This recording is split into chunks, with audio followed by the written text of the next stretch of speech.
cho đi mua sách to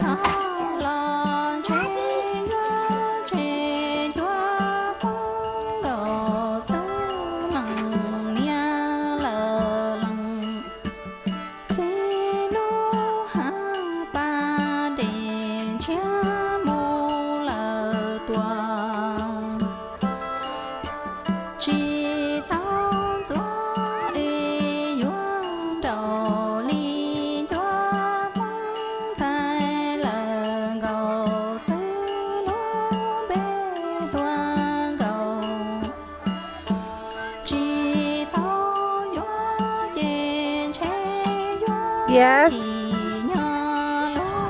Okay.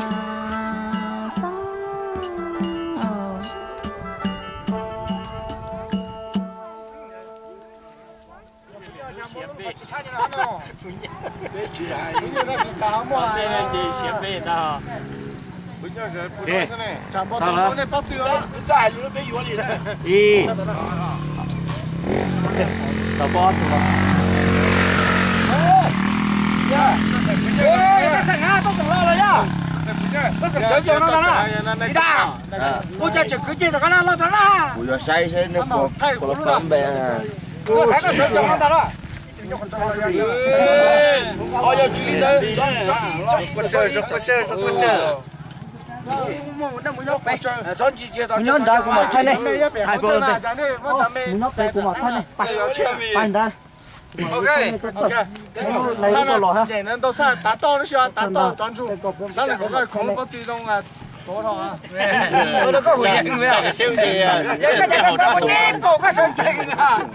Không chọc bộ lò cái thế rồi. Bộ lò thế cái chỗ nhô này bây giờ này. Ok. Còn cái gì trồng nhau kia. Thay lo. Trồng nhau kia. Cô lô này sửa ra nó sắp bể rồi. Hey. First gear all the way.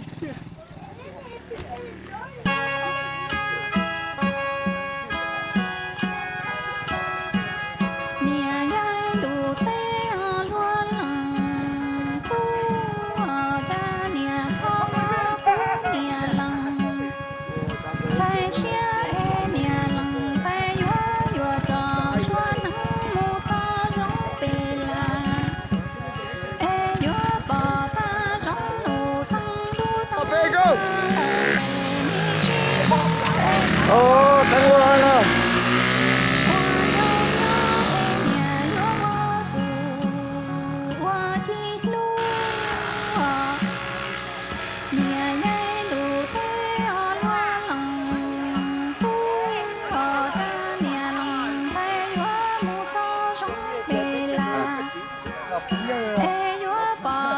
Này ba phụ nữ rồi thế. Tốt sao ha? Lúc rồi nó kia chúng mình ba ha.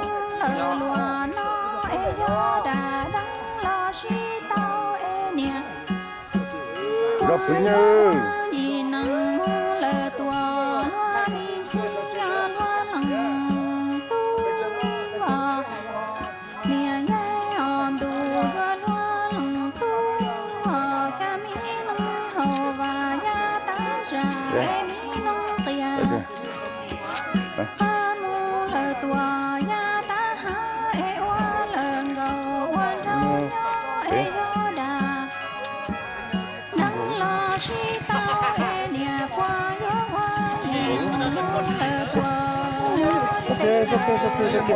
It's okay.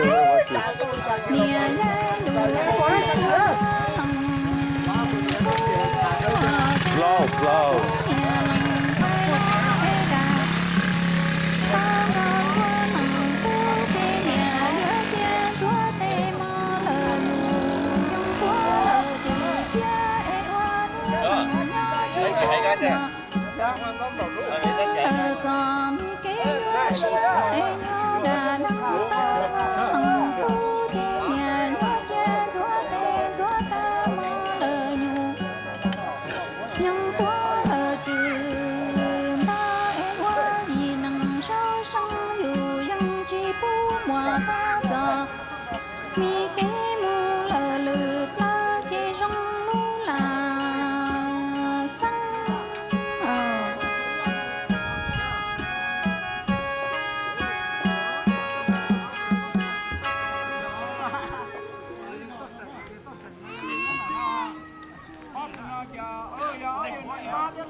Ừ.